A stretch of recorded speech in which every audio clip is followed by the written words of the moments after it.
Hey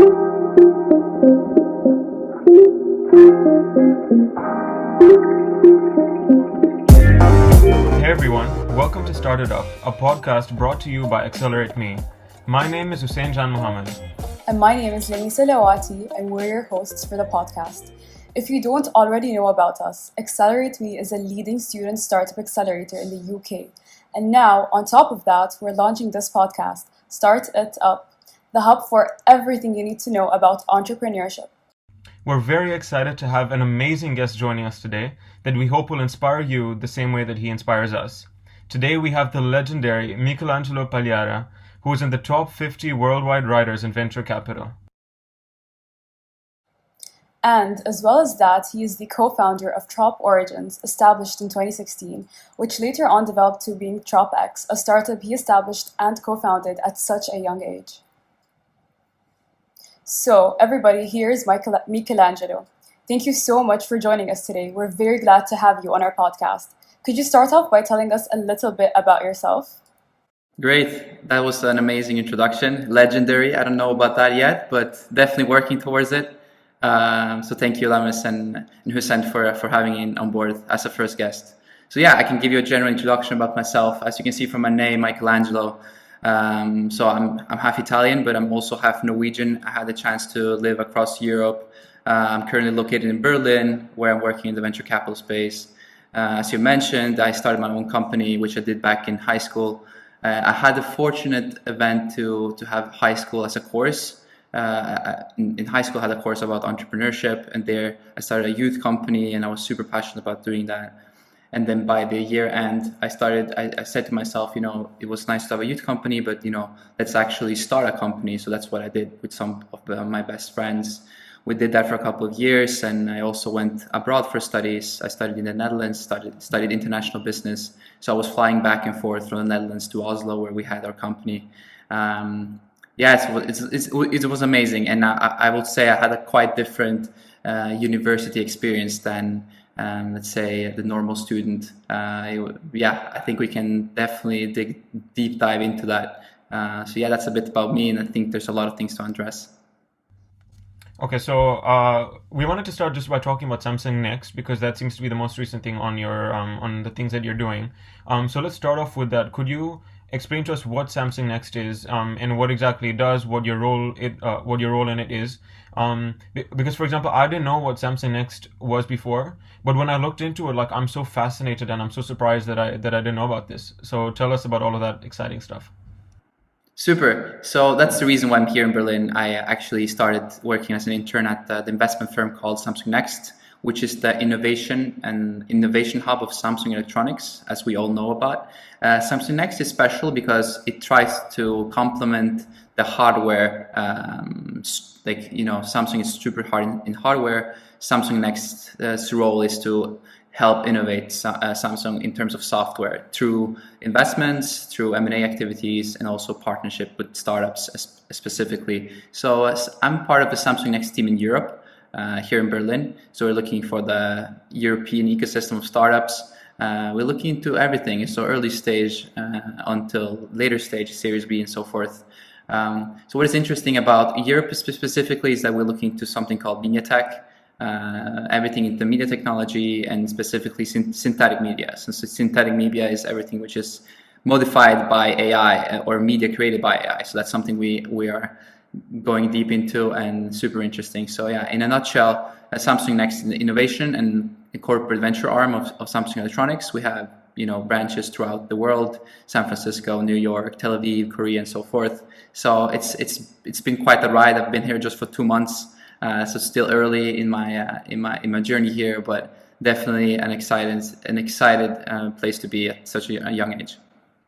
Yeah, it already sounds so exciting. So just off the get-go again, because you work in venture capital and you've done many things in that, can you also just briefly explain in layman terms, maybe to someone who doesn't know what venture capital is, what it is and how you describe it? Yeah, so just imagine yourself, like everything we use nowadays, even Google Meet, right, that we are having this interview on, like it started somewhere, right?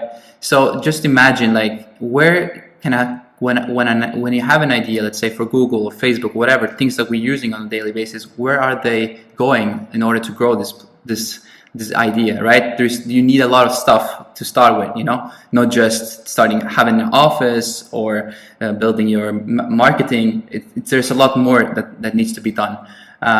So think about venture capital as a way to grow your idea into an actual business, and that's one of the biggest steps that you need to do. So just think about venture capital as a vehicle of growth, going from an idea to an established business. That's the easiest way to think about it, in my opinion. Mm-hmm. And how did you first get into venture capital or even find out about it? Yeah, I would say like going into VC is something that it's super, it's not straightforward. You don't have a lot of job postings out there. And I was really lucky to be in this business. And if you talk with whenever people in this business, they will tell you a different story. My story was special because I started as an entrepreneur. As I mentioned, I started Trop Origins, which was a clothing brand based in Oslo, which later pivoted into an agency. And I would say during these years, this was actually back in 2017, early 2017, we went to a pitching event. I remember we had to make an application and there were some investors there. And I remember I was, going through all these terms like EBIT, company valuation, business plan. I had no clue what these things were. So I just, filled in this form. I Googled stuff online and we were invited to this meeting. And I remember that we were in a table with like 20 investors and they were like shooting questions at us, everything you can think of, customer acquisition costs, lifetime value of the customer, what is your go-to-market strategy? We had no clue. So during that meeting, I was just, really in my own thoughts saying, wow, I will become a better entrepreneur if I understand what these investors are talking about. Like, this is the language you need to understand. So I made it into a goal of mine that one day I would like to experience the other side of the table and be an investor. And more concretely, what I did was to network. I think that's something which is really stigmatized these days. What is to network? What doesn't even mean? But I think it's about relationship with the right people at the right time.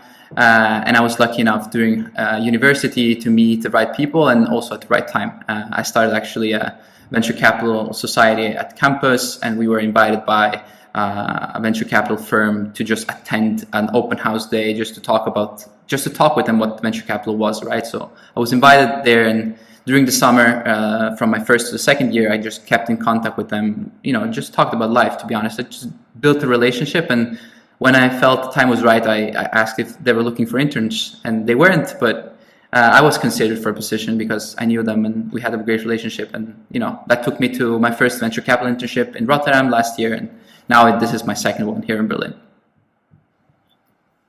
Oh, okay.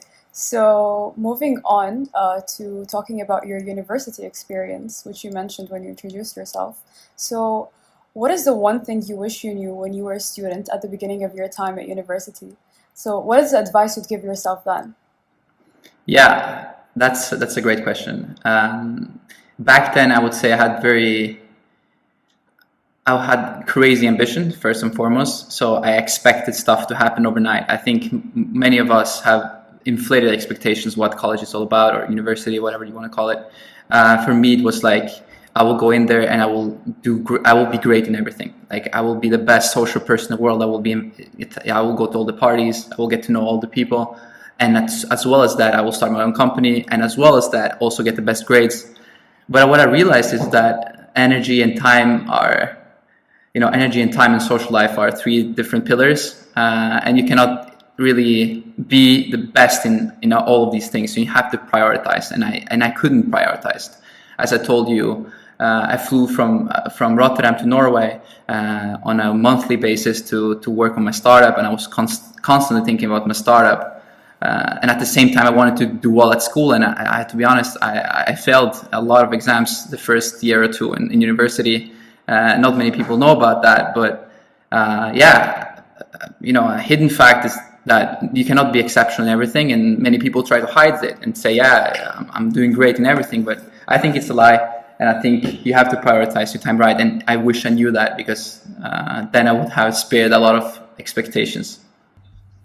Yeah, I love the fact that you're open to talking about the fact that it wasn't all just, it wasn't just all just like happy days. Everything didn't just work out perfectly, and that you actually had to, work hard and struggle to get through this. I was actually surprised when I started looking into what you do. I was so shocked to realize that you've only recently just graduated. So, how old are you again? I'm 22. Actually, And 23 tomorrow. and when did you graduate? I graduated this summer. Yeah, just 3 months ago, fortunately. So I'm blown away by how much you've already done and how much you're still doing. So during university, it seems like you co-founded Trop Origins. You were a VC fellow at SF Ventures. You co-founded TropX. You were a venture capital analyst. Like it just seems like you've done so much. So how did you find these opportunities? How did you how did it get about to happen? Yeah, great question, man. I think what I realized in the first month at school is that I will never be the best student. That's something I realized straight from the bat. Like I can never compete with the cum laude, the summa cum laude, like the crazy academic people. So I said, but I want to be a best at something, right? Like I need to have my own edge if I cannot compete with these people. So I was thinking, I cannot get the best grades, but what can I do? And I said, I will find all the opportunities that no students will find. Like I will look where nobody's looking. And you said VC fellow, for example. I can mention that. I studied in Rotterdam. It's a city in the Netherlands. And this fellowship was actually in Amsterdam. And that's an hour from Rotterdam, and no student from Rotterdam even knew about this society in Amsterdam. And actually, as a Rotterdam student, you cannot even apply because you're not part of their circle. But I was saying, I want to get in. Like I'm going there. I don't give a damn. So I would say I was a bit stubborn and persistent on some opportunities, because I said I have to find opportunities that nobody else is looking for. And consequently, I don't have any Spring Insights weeks at JP Morgan. I don't have any summer internships at Goldman. I don't have any, let's say, traditional path of a student. But I have a lot of other stuff, which is interesting as well, I think. And I think more students should look at other opportunities which are not really the ones you see on a daily basis. Just try to think outside of the box. Mm-hmm. Yeah, even for me, so when I was starting university, I really wanted to make sure that as much as I am doing everything that I need to do for university and for my classes, I wanted to make sure that I do a lot more outside of university, because I feel like a lot of the university experience and the benefit that you get from university is everything that you do on top of it.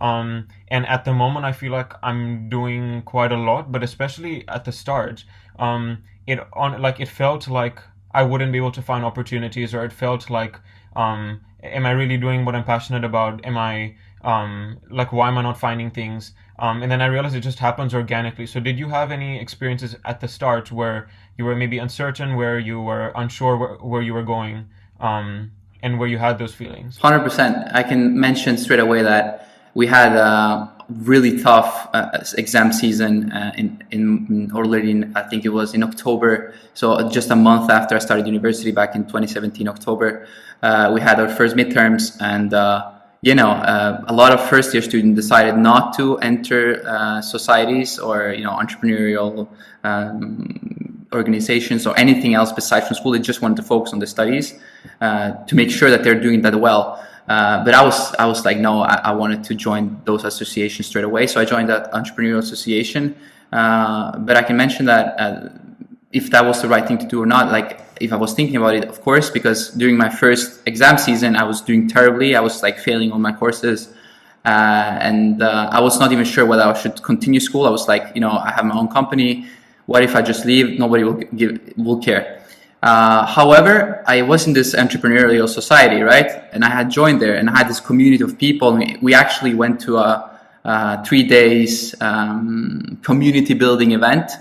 And it was during those 3 days with this community that I realized, maybe I'm doing bad at school, but I have all these amazing people that I'm building this relationship with. I would stay for them.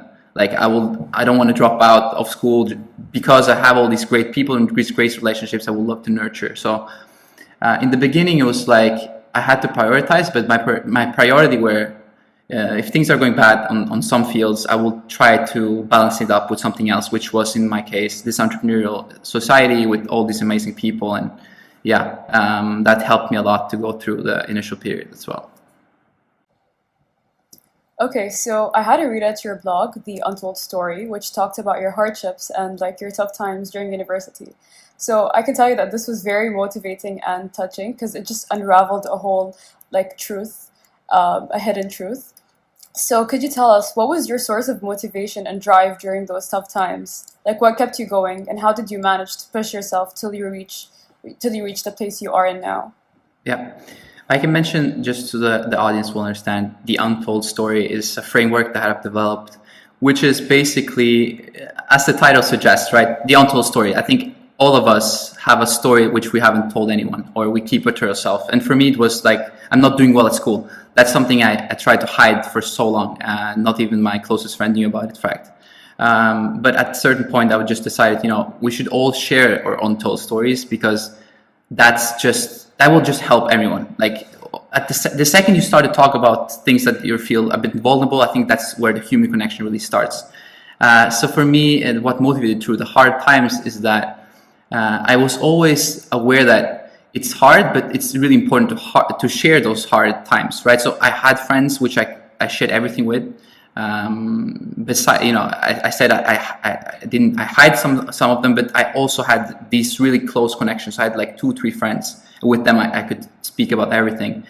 And also what kept me going was just pure persistence. Like I wanted it. I wanted to finish what I started. So I was also very stubborn. I was, in my mind saying like, just do one more day. You can manage one more day. You can manage one more day. And then things just start rolling and things actually gets better over time. That's something everyone should have in mind, that things seems that they're hard today, but tomorrow maybe they're better. And I was always having this premise in my head, maybe tomorrow is better than today. Let's see. And then sometimes it was, sometimes it wasn't, but I was always keeping my positivity, and that helped for sure. Yeah, I love that mindset. I feel like it's so important to have the right frame of mind and to approach everything the right way. I also feel like a lot of the time I've personally felt this, where I have to sort of act like I have everything under control, like everything's going perfectly. And I'm sure like you can relate to this too, and hopefully a lot of our viewers will too. The reality is that like everyone is going through the same stuff. Everyone is going through stress. No one has everything figured out. And I love the fact that you are like even open to expressing that, because I feel like a lot of the time we're discouraged to even express that. Yeah, and I guess like the key is just to persevere and like push yourself, as long as you know that this is what you want. And at the end of the day, you're just gonna have to trust the process. I mean, nothing may seem clear at first, but you need to just trust the process and trust that you're doing all that you can. So yeah. So one specific question I had in terms of your university experience, and I guess more in terms of the academics, is there's lots of entrepreneurs who haven't been to university. There's lots of entrepreneurs who haven't studied business or anything business related. And there's lots of entrepreneurs who also come from many different other backgrounds. You specifically studied business. What is your experience like with that? Was it ever a question of, do I really want to study business? Do I not?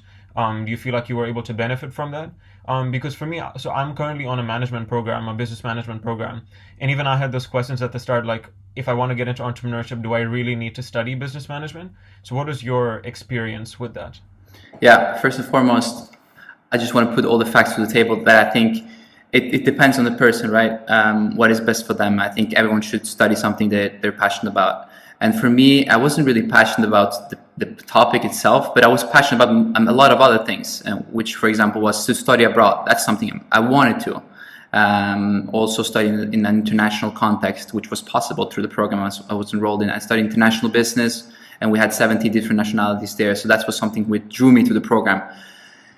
So in short, if that helped me as an entrepreneur, definitely not. I don't even remember what I studied. If you ask me now anything, I'm completely blank. I have to be honest about it. It's true. I don't remember anything. But what I do remember is the human connections that I made. My co-founder I met in college. All the great people I met there, I will never forget. I have a lot of friends, and they're still my friends to this date. And I have to be honest that the name of the school that I went to also helped me to land these positions in these different associations that I'm in, or my current internship. I cannot put that down. I cannot only say that that's my merit. It's also my school which helped me to get there. Because if I didn't have a college education, I would definitely not be into VC, especially, because that's what you need. At least you need a degree. But as an entrepreneur, I don't think you need a degree. So for me, I had to justify why I'm doing a degree.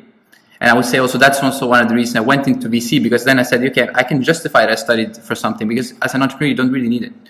However, if I would be a smarter version of myself, a more intelligent version of myself, I would have studied something more quantitative, computer science, something that which you can create, you can create or design, something more tangible. But I think the people you meet at the business studies are usually the most hardworking and ambitious, because they wanted to make money, right? That's a key indicator of motivation. These people are great. I mean, these people will be motivated, will motivate you, and it's not to be under, that's something to consider as well. And yeah, I have a lot of friends who want to make a lot of money, and I think it's great to have these people near you because they motivate you. But whether that's your motivation, that's up for consideration. Okay. So I do have a question about the way you transitioned from your university life as a student to working and starting very big from such a young age. So this is all an inspiration to us all, both us and the listeners. So what is the one advice you would give us students who are passionate dreamers and those who are highly ambitious before we embark to the next journey of our lives, which is the working life? Yeah, I would say just be ready, because it's completely different from whatever you have experienced before. I would say I was sort of ready, but not really, because I'm a very social person. I like to be around a lot of people. I fuel on people's energy. And now I'm just working from home remotely, doing my stuff. So yeah, it's certainly a tough period for everyone. So I cannot really say whether that this is COVID's fault or general.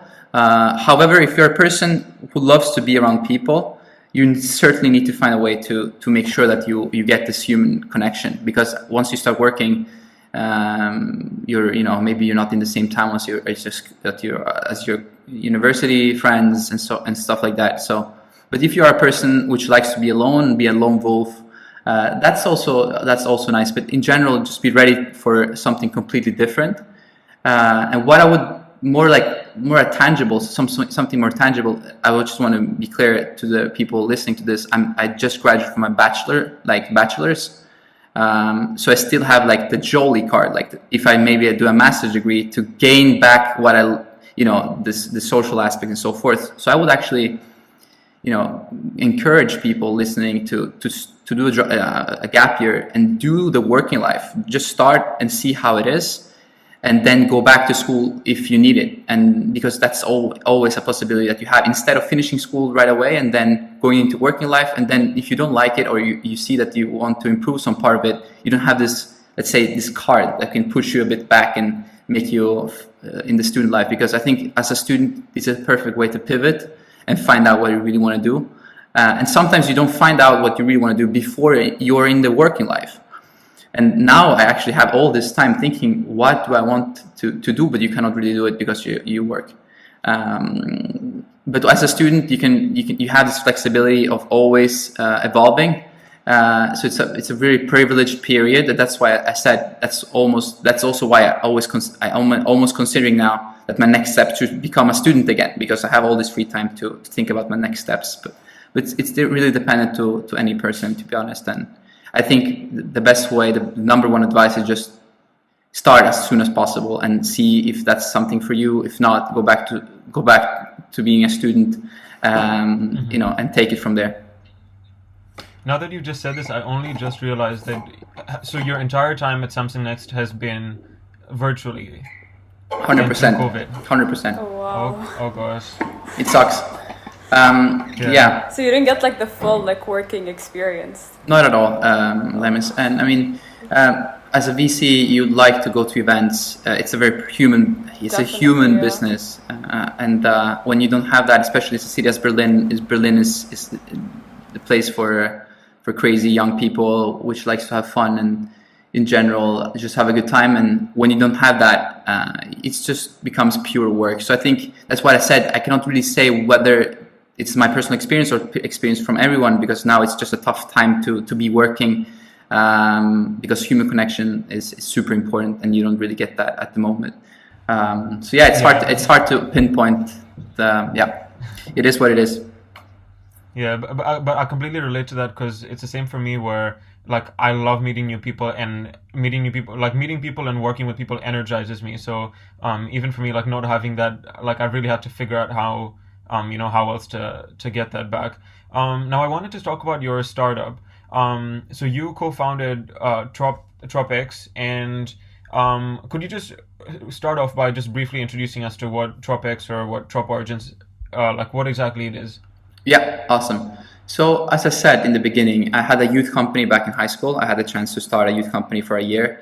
After that, I decided that, a youth company is great, but what if I can start an actual business? And a friend of mine introduced me to something called drop shipping. Back in the days, it was a huge thing. It's basically that you buy, you're not selling, like you're buying merchandise, but you're not really owning it. You're just shipping it direct to consumer through a third party. So it's a lot less risky. So I think how it all started, we were thinking, what kind of business models can we exploit without having a lot of risk? So for us, it was doing this drop shipping thing. So it started out as drop shipping. We were selling T-shirt with a stamp on, actually a palm tree. It was super simple, nothing big. But we wanted to make sure that we created something, and we did that for 6 months. So we launched this clothing brand back in 2016 with just crazy clothing brand. I can send you some picture afterward. Just a lot of palm trees on a T-shirt, and we thought that was the greatest thing ever seen in the world. It wasn't. We did really bad. We did terrible. We didn't sell anything that summer. I think just the three of us, the co-founders, bought it, and maybe our families. But besides from that, it was a total fiasco. However, after that, we decided to keep going. And in 2016, 2017, we redefined our idea, and we became an actual clothing brand. So we were located in Oslo, Norway, and we said, okay, what is a trendy product? And back in the days, there was a lot of caps, like baseball caps with a special suede skin. It was like a really cool thing back then. And we decided to create a story around it. So we said, we are going to create this suede cap in 7 different colors from 7 different locations in Oslo. Like red was this district, black was this other district. And we tried to create this community within Oslo about this brand. And we launched again in 2017 during the summer. We had it was called Trop Origins, with this palm tree, which represents freedom. Like when you have a palm tree around you, you feel free, you feel relaxed, and we want to recreate that into a clothing brand, in short. So we did that. It was actually great. We sold a lot of these caps during the summer of 2017. Then I went to college, as I said, and during that time we pivoted into TropX, which is it's a digital agency helping people to start their own brands. So let's say that Hussein and Lames want to create a clothing brand for their podcast. They come to us and we do everything for you. So that's basically, in short, what we did. So yeah, that's it. That sounds very interesting, and it's very amazing how you started your entrepreneurial journey at such a young age. You said 2016, right? So 2016, yeah. So it's 17. 17, 18. I was 17, 18, yes. Yeah. So what are the key lessons you didn't know then that you know now? So if you could look back at your younger self in 2016, what would you tell yourself? Yeah, actually, I don't think I will tell myself anything, because I was much more ambitious back then than now.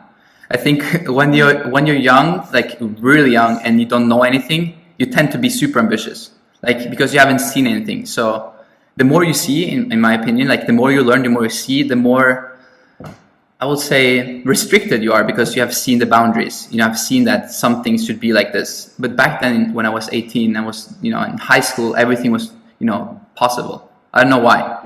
Mm-hmm. So if I could go back and tell myself to just keep having this mindset, that would be great. Because, you go to university, you start to learn stuff from textbooks, you start to talk with people, doing some internship, you enter this completely different bubble.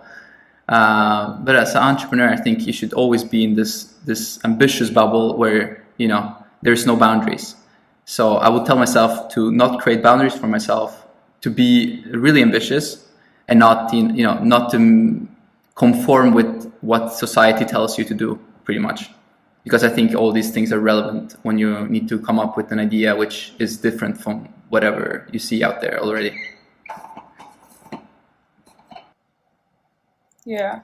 And you sound like you're a very passionate person, and of course, having this much passion and business acumen ever since you were young, surely you had like some sort of role model or figure that you looked up to. So who was your inspiration as you grew up? Who did you always look up to?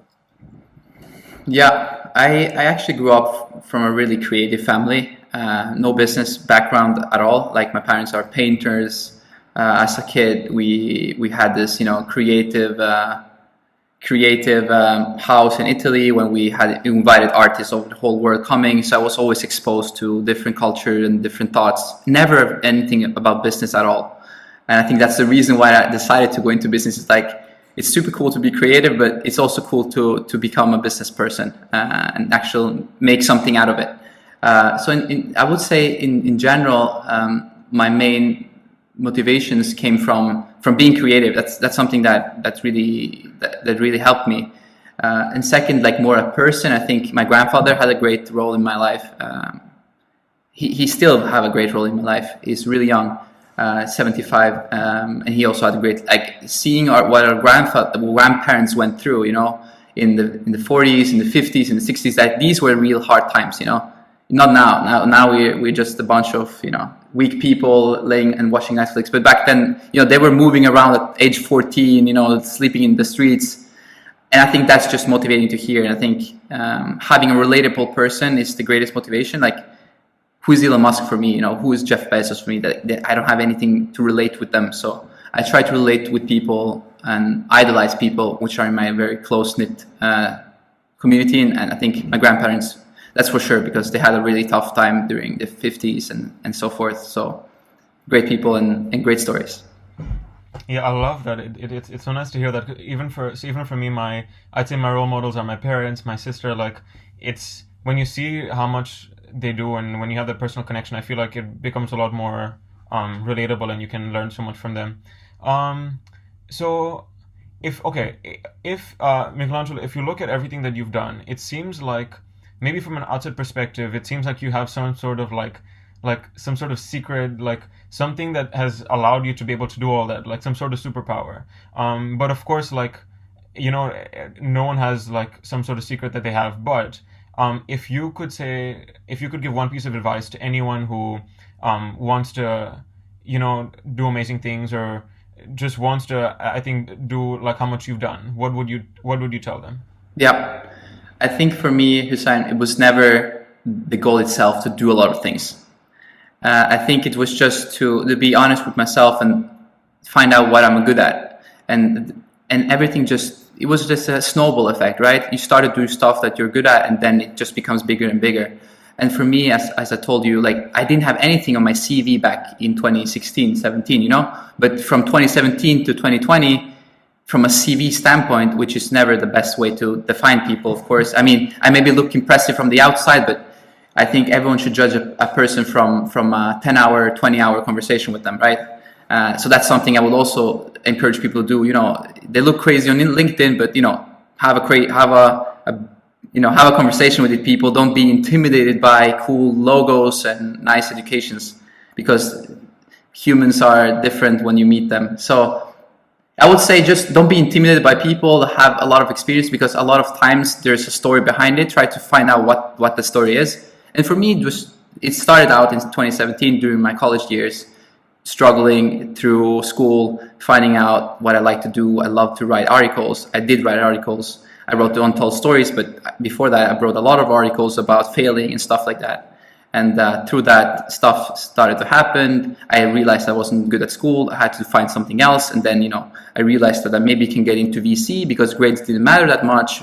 But, starting a company did matter. So maybe I had the chance to go into there. I started to think outside of the box, and that helped me a lot. So number one thing, like my secret sauce, if you want to put it, it's just to not be intimidated by logos and cool education. Just try to have a conversation with people and find out who they are. I think that's the most important thing. the real stories. Try to find out what the real story is behind everyone. And second, just be you and do whatever you feel is the right thing to do. And for me, it was to write nice articles and write my diary and stuff like that. And then eventually the snowball started to flip and became bigger and bigger. And transformation can happen over a very short period of time if you're doing the right things at the right time. So yeah, trying to find your edge, and once you find it, the snowball will start rolling. That's what I believe. Yeah, I like that. It has to be like very organic, and it's not like you know what you plan to achieve in, let's say, 3 years, but you just follow your passions and you just work on the process and you'll get there. And clearly that's worked for you. So so you are one of the top 50 writers worldwide in venture capital, which is quite an accolade. So good job for that. And also, you've obviously been able to do so much so far. So one last thing that I wanted to ask was, what are your plans for the future? You're only 22. There's so much out there. You're turning 23 tomorrow. Happy birthday in advance. So what are your plans? What do you want to do? What have you still not achieved that you want to? Of course, there's so much you can do. Yeah, I have to be honest that after being in like a work mindset for so many years, that was an overstatement. And for 3 years, I wasn't for real, like since I started school, I haven't thought about anything else than quote unquote succeed, That was my biggest, drive. But I actually wanted to try to shift this mindset into let's not succeed. Let's not have that as a goal by itself. Try to take a step back and do stuff which are different from what you are used to do. Like just flip everything. So exponential flipping. So I wanted to just go 360 degrees and change stuff. So in the future, I will have to travel more once COVID's regulation stuff. Maybe spend three months in South America. Chilling there. Go to Peru. Do stuff like that. Different stuff. Not being in the same bubble for too long. I feel like I've been in this VC entrepreneurship, success, reading books, learn, grow bubble for too long. I want to break it. I want to break it because I think once you break the patterns, you can see whether that was the right pattern to be in or not. Because I'm not sure whether this is the right thing for me to do. Maybe I'm happier somewhere else, being a stand-up comedian or a singer or a guitarist. I don't know, because I have to see it for myself, right? So I think it's sometimes dangerous to be too long in a certain path because you haven't seen anything else. And I think the best way to do that is to break the patterns and maybe do something completely different. For me, I want to travel. Hopefully we'll have some money to do so. We'll find out. So yeah, just radically change stuff, because I think 2020 have been the year where we have realized that, from a day to another, things can change radically. So we need to make sure that we're using our time as in the best possible way when we have the time to do so, right? Like if we go back to 2020 January, we thought the life was great and we can do whatever we want, and then lockdown started to happen and everything was just fucked up. So 2021 will be the year that I want to be completely free from any weight that I have and just do whatever I feel like doing. Yeah, and I know I already said that was my last question, but something just came up that I wanted to ask about. So that we can end on a very positive note. Although COVID is obviously a very it's brought many bad things to the world. There's many negative effects, and people are suffering everywhere. In many ways, it's given lots of people, there's been a very positive side for many people and for many ways. What do you think you've taken out from this whole experience that's been positive? Yeah. I mean, yeah, for sure. I think there are positive things for sure. I think hard times are good. I think just general hard times are good, because once you experience hard times, you always have a benchmark to compare something with. 2021 will arrive, we'll have a vaccine, things will get back to normal, and we can compare it to how it was back in 2020, right? And then we will be happier and more grateful for what we have. So I think it's almost nice that it's crazy to say it, but we have been living for 20 years without any problems. Like for us, at least our generation, we had a flawless, let's go, rapid growth. I was born in 97. From 97 until 2020, nothing happened. It was just, crazy economic boom. Everything was perfect. So it's nice in a sense to see that things can get hard also from a super macro perspective. We didn't really experience the financial crisis in 08. Like we didn't have anything. We were too young for that. We were too young for 9/11 or some other crazy stuff. So this is the first time we experience something a bit different, and I think this will make us appreciate life. As I said, once we can travel again, we will sit in the chairs in the air in a flight, and if the baby's screaming on the left side of us, we don't care because we're just happy to be traveling again, right? So I think this perspective of being grateful for the things that we took as granted before, take things for granted. That will not be the case anymore because, we'll enjoy them once we can in 2021. Yeah, and I really feel like what we went through this year really made us realize the value of actually living in peace without having, as you said. So yeah, I completely agree, definitely. Yeah, I mean, I'm going for a Christmas vacation in 10 days, and I have to do like a quarantine of 10 days. I have to take the COVID test before and after. I mean, just imagine the days where you can book your ticket, flight ticket just the day before and just leave. That's something that is unheard of nowadays, which is great, which was a great thing, and we'll probably have to experience that again in 2021, which is great as well. Yeah. So thank you so much, Michelangelo, for joining this conversation with us. It was a very fun and insightful experience talking to you and hearing about your stories and your experiences. It was just amazing. Yeah, and I'm honestly walking away from this conversation so like energized. I feel like everything that I want to do, that I'm still working on, like it kind of gives me the motivation to continue doing that, because I know that you just have to keep pushing through. You just need to focus on the process. And I hope you enjoyed it too. Luis?